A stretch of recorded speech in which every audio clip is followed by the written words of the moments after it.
लिख लिया हेडिंग? क्या पढ़ना है? चुंबकीय क्षेत्र का मात्रक, ठीक है, छोटा सा टॉपिक है। और उसके बाद हम क्या पढ़ेंगे, मेन ये वाला है, चुंबकीय क्षेत्र की दिशा, मैक्सवेल का नियम, फिर उसके बाद राइट हैंड थंब रूल, दक्षिण हाथ का नियम, दक्षिण कहते हैं, राइट को क्या बोलते हैं, दाएं हाथ के अंगूठे का नियम। एक और नियम है, हाथ से ही हम पता करेंगे, हथेली का नियम, हथेली से आप पता कर सकते हो कि चुंबकीय क्षेत्र की दिशा क्या है। 2-3 नियम है जिसको हम इसके बाद पढ़ेंगे। पहले ये छोटा सा टॉपिक, चुंबकीय क्षेत्र का मात्रक, हेडिंग लिख दिया, ठीक है, गुड। चुंबकीय क्षेत्र के क्या क्या मात्रक होते हैं, देखो चुंबकीय क्षेत्र को किस चीज से दिखाते हैं, बी से, बी का मात्रक। प्रीवियस लेक्चर में आपने बी का कोई फॉर्मूला पढ़ा है? चुंबकीय क्षेत्र में गति करते कैसे, गतिमान कैसे, इलेक्ट्रॉन पर या आवेश पर लगने वाला बल कितना आता था, बल का फॉर्मूला F बराबर बी वी और कुछ था, हाँ, F बराबर Q B V sine theta, theta हम जब 90 डिग्री मान लेते थे तो F बराबर क्यू वी भी आता था। तो B बराबर कितना हो जाएगा, B बराबर F अपॉन क्यू वी, इसी फॉर्मूले से हम निकाल सकते हैं। तो B का मात्रा क्या है, फॉर्मूले के अकॉर्डिंग चलो, F अपॉन B क्या होता है, F अपॉन Q और ये V। मात्रक लिखा जाए तो देखो, बल का मात्रा F मतलब क्या है, बल, बल का मात्रा क्या होता है, न्यूटन को N से दिखाते हैं, ठीक है, बल का मात्रक हो गया न्यूटन। और Q और V, ठीक है, Q का मात्रक क्या होता है, कूलाम, और V का मात्रक क्या होता है, मीटर प्रति सेकंड। ये मीटर प्रति सेकंड है, सेकंड मतलब इस ऐसे लिखा जाएगा, कूलाम मीटर प्रति सेकंड। सबसे नीचे कौन है, बटे के भी बटे में, जो बटे के भी बटे में हो सबसे नीचे, वो कहाँ चला जाता है, ऊपर, तो ये सेकंड सबसे ऊपर चला जाएगा। तो एक मात्रक होगा न्यूटन सेकंड, न्यूटन सेकंड प्रति कूलाम मीटर, एक मात्रक आपका ये होगा जो आप फर्स्ट और लास्ट टाइम यूज कर रहे हो, ठीक है। इसके बाद हमें यह मात्रक कहीं याद नहीं रखना है, बस हमने देख लिया कि फॉर्मूले के हिसाब से चले तो यह मात्रक आ रहा है। इसके बाद और भी मात्रक आएंगे, देखो एक और मात्रक निकलेगा। इसमें मात्रक का अलग से टॉपिक इसीलिए पढ़ना पड़ रहा है क्योंकि एक मात्रक नहीं है, बहुत सारे मात्रक इसमें आ रहे हैं। एक मात्रक तो ये हो गया, इसके अलावा या बी का और मात्रक क्या हो सकता है, फॉर्मूले से समझना। एफ को अभी फॉर्मूला ही लिखो, एफ बराबर एफ, क्यू मतलब आवेश होता है ना, एफ मतलब क्या होता है, बल, या फिर लिख देता हूं एफ, क्यू की जगह क्यू ही लिखता हूं। मेन वी, वी क्या होता है, वेग, वेग क्या होता है, विस्थापन बटे समय या दूरी परिवर्तन की दर, उसे चाल कहते हैं टेक्निकली, बट आप वेग की जगह क्या लिख सकते हो, वी मतलब है वेग, वेग मतलब क्या होता है, विस्थापन बटे समय। विस्थापन को आप दिखा दो, सपोज डिस्प्लेसमेंट कहते हैं विस्थापन को, या दूरी से, डी से दिखा दो, दूरी बटे समय भी आप कह सकते हो, ठीक है। और दूरी, वी का मतलब हो गया डिस्टेंस अपॉन टाइम, दूरी बटे समय को किस चीज से दिखाते हैं, टी से। देखो थोड़ा चेंज होगा, वही नहीं आएगा। मैंने क्या किया यहाँ पे, वेग का फॉर्मूला चेंज किया। वेग का फॉर्मूला हमने 9th में पढ़ा है, 11th में पढ़ा है। वेग बराबर होता है विस्थापन बटे समय। विस्थापन को आप दूरी मान लो अभी के लिए, 11th में होता तो हम इसे डिटेल में पढ़ते, दूरी बटे समय मान लो फिलहाल के लिए। तो दूरी को हमने शो किया किससे, डी से, डिस्टेंस, और समय को हम किस चीज से शो करते हैं, टी से, टाइम से। एक और चीज याद रखो आप कि आपने धारा के बारे में पढ़ा है 10th क्लास में, यहां लिख देते हैं कहीं, धारा के बारे में क्या पढ़ा आपने, आई बराबर क्या होता है, आई बराबर क्यू अपॉन, क्लास 10th में आपने करंट का फॉर्मूला पढ़ा होगा, और करंट का पहला फॉर्मूला आपको यही मिला होगा 10th में, आई बराबर क्यू अपॉन टी। क्या यहाँ पे क्यू अपॉन टी दिख रहा है, इसका मतलब आप इसको लिख सकते हो F upon Q upon T की जगह क्या लिख सकते हो, आई, आई मतलब धारा, धारा, और बगल में क्या है, डी, डी मतलब दूरी, डिस्टेंस। अब मात्रक लिखो जरा, एफ, बल का मात्रक क्या होता है, न्यूटन। इसको मिटा दूं, ये समझ गए कहां से आया, और आई का मात्रक, करंट का मात्रक क्या होता है? एम्पियर। और दूरी का मात्रक क्या होता है? मीटर। न्यूटन प्रति एम्पियर मीटर, एक मात्रक ये भी हो सकता है न्यूटन, ये बटे को प्रति कहते हैं, ठीक है, जो बटा का चिन्ह है सब प्रति, तो न्यूटन प्रति एम्पियर मीटर, ठीक है।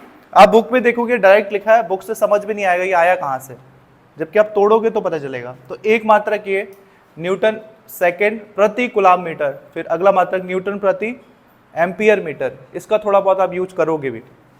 इसके अलावा जो मेन मात्रक होते हैं वो होता है इसका वेबर, वेबर नहीं अभी बताऊंगा, या तो गॉस या फिर टेस्ला। और जिसमें सबसे फेमस मात्रक कौन सा है? विद्युत क्षेत्र का सबसे फेमस मात्रक है आपके पास टेस्ला। अब ये कैसे आता है देखो, अभी क्या है न्यूटन प्रति एम्पियर मीटर ना, यही न्यूटन प्रति एम्पियर मीटर आपका कहलाता है टेस्ला, ठीक है। तो आप इसी चीज को लिख सकते हो। या अगला मात्रक क्या हो सकता है? अगला मात्रक क्या होता है इसका? टेस्ला। इसको कैपिटल टी से दिखाते हैं। 11th क्लास में मैंने बताया कोई भी मात्रक यदि वैज्ञानिक के नाम पर बना हो तो उसे आप कैपिटल लेटर से दिखाते हो, तो इसे कैपिटल टी, टेस्ला वैज्ञानिक का नाम है, ठीक है, जिन्होंने अल्टरनेटिंग करंट को बनाया था, बहुत बड़ा योगदान उनका फिजिक्स में, टेस्ला। एक और मात्रक क्या हो सकता है टेस्ला के अलावा? इसका मात्रक एक और हो सकता है वेबर प्रति मीटर स्क्वायर, या इसके बगल में लिख देता हूं, एक और मात्रक होता है विद्युत क्षेत्र का, वो होता है वेबर, WB से हम दिखाते हैं वेबर। WB वेस्ट बंगाल नहीं है, ठीक है, WB का मतलब वेबर, कैपिटल लेटर में है W, इसका मतलब ये किसका नाम होगा? किसी न किसी साइंटिस्ट का नेम होगा। वेबर प्रति मीटर स्क्वायर एक और मात्रक होता है। ये वेबर प्रति मीटर स्क्वायर कहां से आया? देखो जैसे आपने विद्युत फ्लक्स पढ़ा है ना, वैसे ही चुंबकीय फ्लक्स होता है। विद्युत फ्लक्स इधर चमक रहा है कहीं पे, ये इधर देखो, विद्युत फ्लक्स आपने पढ़ा है फाई बराबर नॉर्मली होता है EA और cos थीटा मान लेते हैं, थीटा अगर 0 है तो EA चलता है फॉर्मूला, फाई बराबर EA। वैसे ही आपके पास यहाँ पे विद्युत क्षेत्र की जगह आएगा चुंबकीय क्षेत्र। चुंबकीय क्षेत्र में आपको फाई E की जगह क्या यूज होगा? Phi B। ये इलेक्ट्रिक फील्ड था तो E और मैग्नेटिक फील्ड है तो B। E की जगह क्या हो जाएगा? यहां से B का फॉर्मूला निकालो, B बराबर phi B upon A। Phi का मतलब क्या होता है? फ्लक्स होता है ना, और A का मतलब क्या होता है? क्षेत्रफल। देखो चुंबकीय फ्लक्स का जो मात्रक होता है, वैद्युत फ्लक्स का क्या मात्रक होता है? देखो यहाँ चुंबकीय फ्लक्स का जो मात्रक है, भूल गए वैद्युत फ्लक्स का मात्रक? चुंबकीय फ्लक्स का जो मात्रक होता है वो होता है वेबर, ये आ गया वेबर। और क्षेत्रफल का मात्रक क्या होता है? Metre square. तो ये वेबर प्रति मीटर स्क्वायर यहां से आया, जब आगे जाके मैं पढ़ाऊंगा चुंबकीय फ्लक्स, यहां से ये फॉर्मूला बना है वेबर प्रति मीटर स्क्वायर, ओके। और एक और मात्रक होता है गाउस। गाउस बड़ा मात्रक होता है, मतलब टेस्ला बड़ा मात्रक होता है, गाउस थोड़ा छोटा है। टेस्ला और गाउस में क्या रिलेशन है? देखो, एक टेस्ला बराबर एक टी लिख रहा हूं, टी मतलब टेस्ला, या पूरा ही लिख देता हूं, एक टेस्ला बराबर होता है 10 की घात 4 गाउस। गाउस किसका मात्रक है? गाउस किस चैप्टर में पढ़ा है आपने? कुछ याद नहीं आ रहा है? गॉस के पर में तो पढ़ा है ना आपने, पढ़ते गॉस से लिखते क्या है? गाउस। ये छोटे छोटे मात्रक है। एक टेस्ला बराबर होता है 10 की घात 4 टाउस कर रहा हूं, गाउस, ठीक है। ये कुछ मात्रक हैं, क्योंकि इसमें मात्रक बहुत, अब मैं बताता हूं सवाल बनता कैसे है, ठीक है। ये सारे मात्रक हैं आपके, मैं मात्रक को अलग से हाईलाइट कर देता हूं, ठीक है। ये सब आपके मात्रक हैं। कैसे कैसे आए मात्रक, मैंने वो समझा दिया, मात्रक आया कहां से। एक ये सारे मात्रक के पीछे का रीजन हम समझ गए। अब देखो क्वेश्चन कैसे बनता है यूपी बोर्ड में, स्पेशली क्वेश्चन बनेगा आपके पास मल्टीपल चॉइस क्वेश्चन, एक एक नंबर के जो होते हैं, ऐसे बनेगा। निम्नलिखित में से चुंबकीय क्षेत्र का मात्रक क्या है? ऑप्शन ए न्यूटन प्रति ampere metre, option B tesla, option C weber प्रति मीटर स्क्वायर, ऑप्शन डी उपयुक्त सभी। क्या लिखोगे? वो तभी लिख पाओगे जब आपको ये सब चीजें एक बार आपके नजरों से गुजर चुका है, तभी लिख पाओगे आप। वरना आपको या तो मैंने टेस्ला करके पढ़ा दिया तो आपको सिर्फ टेस्ला ही याद रह जाएगा, या आपको वेबर प्रति मीटर स्क्वायर करके मैंने पढ़ा दिया तो आपको सिर्फ वही याद रहेगा।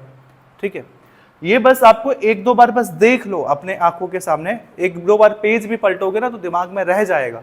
रटना नहीं है इन चीजों को, ये रह जाता है दिमाग में ये सारी चीजें। बस एक साल बाद जब आप पेपर दोगे, ऑप्शंस आएगा तो आपके दिमाग खुद ही काम करना स्टार्ट कर देगा। मैं सिर्फ फॉर्मूला रटवाता, ये मात्रक रटवाता तो अलग बात था, लेकिन मात्रक ये आया कहाँ से, रीजन क्या था इसके आने का, वो सब आपको विद फॉर्मूला समझा दिया है। वेबर प्रति मीटर कहाँ से आया, ये न्यूटन प्रति एम्पेयर मीटर बुक में सीधा लिख दिया है, तुम ढूंढते रह जाओगे आया कहाँ से आखिरकार मात्रक। ठीक है, तो जब हम चीज को कॉन्सेप्चुअली समझ जाएंगे तो मेन टाइम पे वो याद आ जाएगा ऑटोमेटिक। तो ये सब आप नोट कर लो, चुंबकीय क्षेत्र का मात्रक, उसके बाद हम इसको पढ़ लेते हैं। ठीक है।